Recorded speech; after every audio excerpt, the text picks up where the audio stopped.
Folks, before you even start today's video, pause it and go over to shopwcbs.com and get yourself a world-class Bullshitters t-shirt.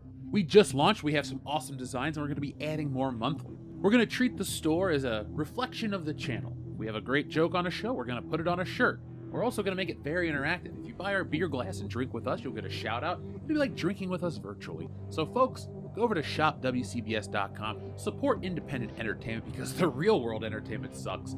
And now it's time for the video. Ghostbusters Afterlife is the most recent casualty of the culture war. The following is a world-class Bullshitters exclusive. Ghostbusters is one of the greatest films ever made. It's the perfect blend of comedy, horror, and action. I'm talking about the one from 1984, not that piece of from 2016.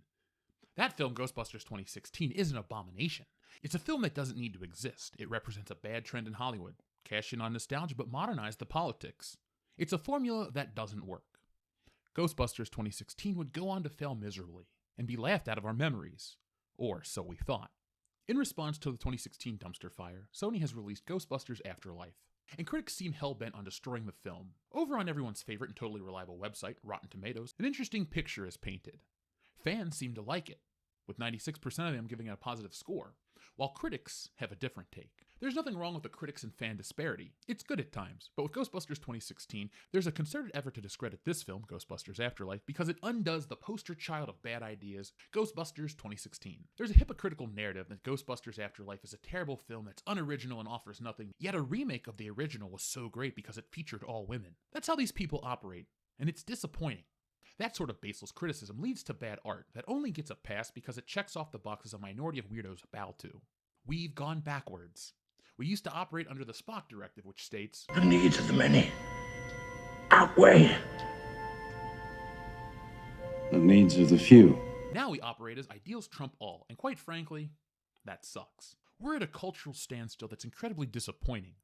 Beyond disappointing, it's downright boring.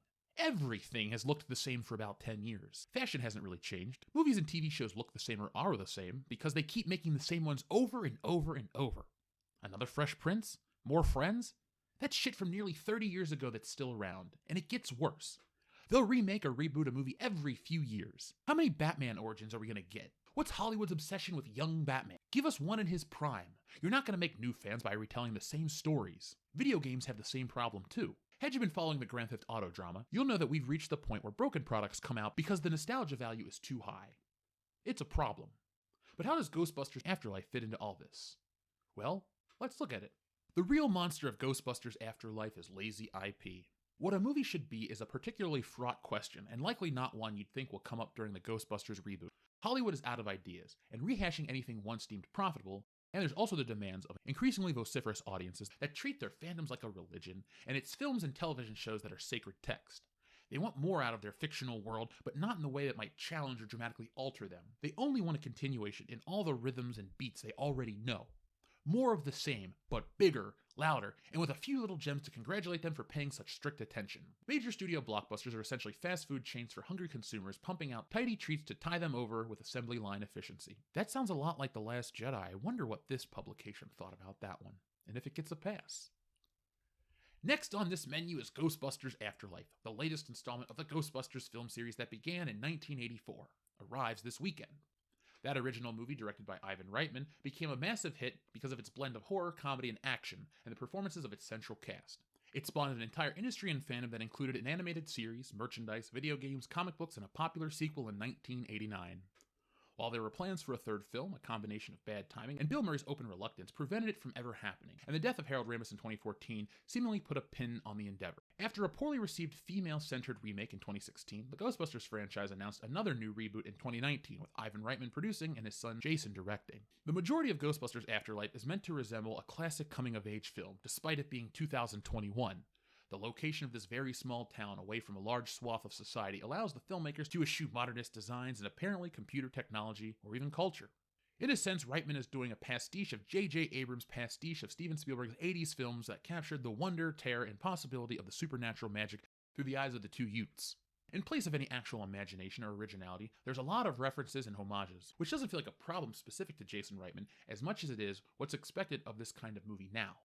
If this is delving too much off topic by addressing the larger problem in politics of studio movie making instead of addressing this specific movie more deeply, it's only because there's not much to say about Ghostbusters Afterlife that doesn't involve getting into all the varying threads of confusing, over-the-top plot. It's a perfectly fine time, but beyond the fan service for all longtime supporters of the franchise, the movie has neither any real highs nor lows. It's fun in parts with decent jump scares.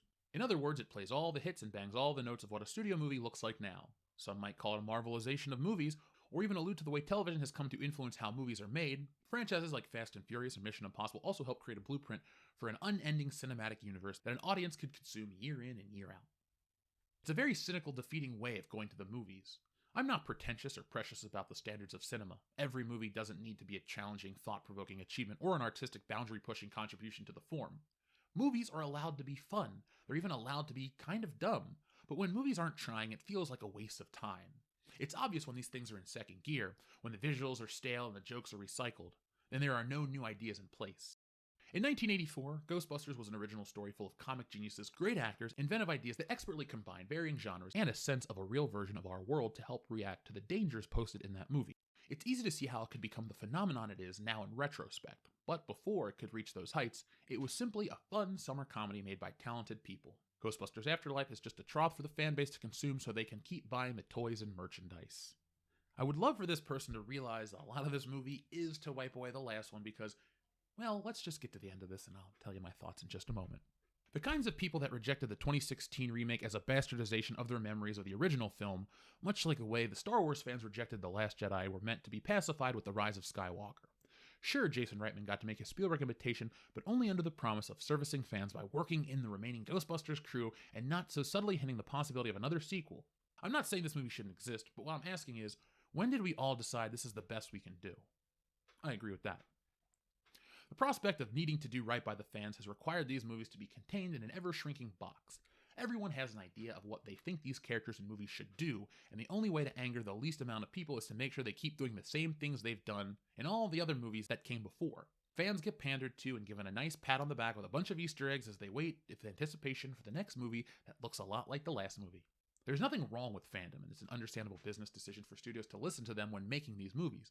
But movies can't function on the customer is always right mentality. Audiences don't actually know what they want from any sort of art until after they've experienced it. In 1977, no one knew they wanted a highly technical space opera about a boy who became the ultimate hero. In 1981, no one knew they wanted an action odyssey about an archaeologist collecting artifacts around the world. And in 1984, no one knew they wanted a movie about a group of men who fight ghosts in New York City. Well, in 1984, they also wanted a man who went from Detroit to Beverly Hills, and this is just my way of saying that Beverly Hills Cop made more money than Ghostbusters, yet they don't make toys. What the fuck? Anyway, back to the video. Sequels and reboots may be a reality of Hollywood, but there was a time when they'd be considered bad for simply rehashing what came before. Now it seems to be all that's asked of them. We are trapped to relive the same cycle of nostalgia. The stars of these movies may be paid handsomely, but they're also trapped in the minds of fans as these characters, always expected and needed to make a cameo or participate in a reunion or whatever the next installment comes, and it doesn't seem as though even death can stop it anymore. They are trapped in amber, forever acting out their roles in these fictional snow globes designed for them, and for the foreseeable future. We're stuck right along with. I don't know how well Ghostbusters Afterlife will do at the box office, but it's hard to imagine that we won't get another one at some point in the future, and for now, it's hard to imagine that audiences will ask for a movie that's any better than this. Is it really Ghostbusters' fault, though? I agree that movies are broken and we do face a problem with our entertainment, but I think Ghostbusters Afterlife's legacy and intention is going to be incorrectly painted with a broad brush that brushed over the broads. There's an agenda against this film, even before it ever came out. Fans seem to like what they're seeing, but is it enough?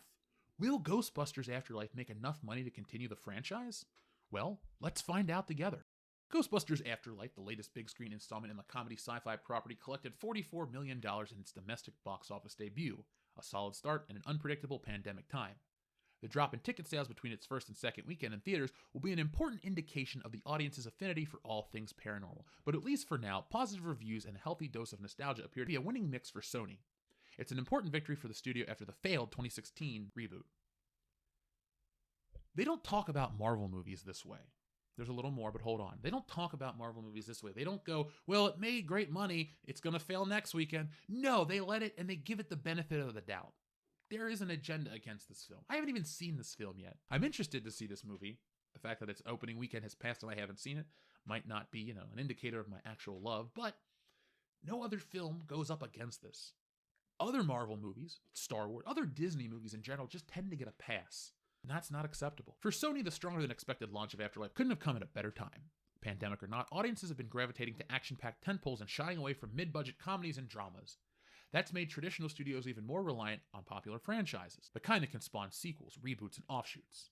Sony has found success through its Spider-Man character, which it licenses from Marvel Studios. But outside of Venom and everyone's favorite web-slinger, the studio has revisited some of its biggest properties to mixed results. 2017's Jumanji: Welcome to the Jungle made $962 million globally, and its sequel, $800 million globally, as well as the 2023 prequel Bad Boys for Life made $426 million globally. Those were commercial triumphs thanks to the unmatched chemistry between The Rock and Kevin Hart and the former Will Smith and Martin Lawrence. But 2019's Charlie's Angels and Men in Black International failed to recapture the magic of the originals and flopped at the box office. Ooh, hold on a second. Charlie's Angels, the movie that they didn't want men to go see, that failed at the box office. I wonder why. Oh my god. Men in Black International, that Tessa Thompson piece of shit, that failed. I wonder what she says publicly. Maybe defending Brie Larson isn't a smart move. Retreads from other studios like Paramount's Terminator Dark Fate. Oh, God, the hits just keep on coming. What did Tim Miller say about Terminator Dark Fate before it ever came out? I think it was something along, she's feminine and blah, blah, blah, and she's gonna scare the fuck out of bigots or misogynists. Well, guess what? You scared yourself out of a box office hit. Fuck you, dude. And Universal's The Mummy with Tom Cruise, or other high-profile attempts that fell flat in theaters. It's something Warner Brothers will test in December with The Matrix Resurrections, the fourth entry in the sci-fi series that hasn't seen a new chapter in theaters since 2003. With Ghostbusters, it's worth noting that the 2016 ill-fated revival starring an all-female cast earned $46 million in its box office debut, $2 million more than Afterlife. That film ended its theatrical run with $128 million domestically and $229 million globally, a result that Afterlife would be lucky to match, at least stateside. However, the 2016 film cost around $144 million to produce, making it impossible to turn a profit and ultimately cost the studio millions of dollars. The newest installment, Sony sliced the budget in half to $75 million, so it doesn't have to make nearly as much money to get out of the red. Now, this subject of remakes, reboots, and Hollywood finally running out of ideas, I'm going to come back to this because this is really important. So after we get back from the holidays, we're going to break this down. We're going to talk about movies. We're going to give examples. We're going to talk about how it breaks down in gaming and stuff. Just keep watching. Now, the outcome for Ghostbusters Afterlife looks good. I want this film to succeed. I also want it to be good, so I'll reserve my judgment for another video. Ghostbusters had to get its image away from 2016. It would have killed the franchise if the lasting memory of Ghostbusters was 4 unfunny women and Thor in a necktie. Personally, I don't think there should be any more Ghostbusters. They should have stopped after 2009. That game was Ghostbusters 3 in my opinion. Anything else is just a disappointment because it lacks the one thing we all want. The real Ghostbusters. And I'm not talking about the cartoon. The problem that the critics levy against Ghostbusters Afterlife are part of the greater problem, and I intend to make a multi-part series that discusses this cultural freeze that we're in the middle of. Tell me down in the comments if you've noticed the same things that I have. Things have looked the same for over a decade, music is the same, TV, all of it. Come back after the holiday and we'll start that series. So folks, what do you think about all this? I do think Ghostbusters Afterlife is given an unfair shake. Thankfully, the fans are out there to see it. And again, I need to see it to reserve judgment on the film itself. But I do like that they want to fix the image of Ghostbusters. And what I wanted to say is, I don't need more Ghostbusters films. I don't need all this stuff. What I do need is for the image of the Ghostbusters to return to what it did about a decade ago. What does that mean? You put the movie out on every anniversary on the new format. Maybe you get the actors together for a Q&A on like Apple TV or something like that, and you make action figures. That's all you do. Every couple years, oh, we've evolved action figure technology. Well, the Ghostbusters have definitely earned their place in action figure history, so I'm not only welcome to the idea, but excited that you get new Ghostbusters merch every couple years. Picked up the figures, I'd love to buy an Ecto-1. That's what Sony lost by making Ghostbusters 2016. All that bullshit that they attached to that film and then ultimately lost money hurt Ghostbusters. These crazy people out there like to think, well, if you don't like this one, just watch the other one. What people don't understand is your bullshit modernized versions of these movies hurt the old ones. People don't understand the difference or don't give a shit. There's a famous story about the movie Ben-Hur where someone was killed on set. Everyone incorrectly attributed it to the new film with Charlton Heston, when in fact that's a remake and this one was from before that. But most people don't know that. They're not really bothered by the facts. They think Ghostbusters, the last one was shitty. But let me know what you guys think about the film. Do you want more Ghostbusters? When I get back home, I think I might crack open the old Xbox, version and play it over on Twitch. So follow us, WCBS Gaming, over on Twitch. Get yourself a t-shirt at shopwcbs.com because they're beautiful, it's cold, and you need something to keep warm. And while your body's warm, keep your mind firing on all cylinders by reading one of our comics. Yes, I, the creator of this video, Jeff, do comic books professionally. So we had Stealing Solo come out. We had 2 campaign launches. It was hugely successful both times. I'm lucky to say and thankful to say that the second was more successful than the first. And we're about to launch Ghostbusters, which is a paranormal parody of Ghostbusters. Why? Because anytime Hollywood takes a movie that I love and they fuck it up royally, I'm here to make fun of it. So if you don't know, Stealing Solo was my response to Star Wars The Force Awakens. That movie broke me, and that was my outlet. And then we had Ghostbusters 2016 and Ghostbusters 2016, and if you followed this channel since the beginning, Ghostbusters 2016 and World Class Bullshitters go hand in hand. And I, for one, intend to help right the wrong that the Ghostbusters, the real ones, not the cartoon ones, but the ones from '84 faced. So sign up for Ghostbusters today. The launch is December 2nd.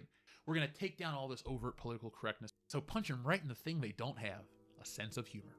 Folks, I'll be back next time with more. Thank you for watching, but I gotta ask one favor besides the normal. So be smart, be safe, be cool, always be excellent to each other, but have a happy Thanksgiving. 2021 is in many ways worse than 2020, in many ways better, but I think a lot of people can go out there and see their families this year. So go out, have some fun, have an extra slice of pie on me, blame Ethan, I don't know, it's fun either way. But folks, thank you for watching, and you know what? Always be excellent to each other.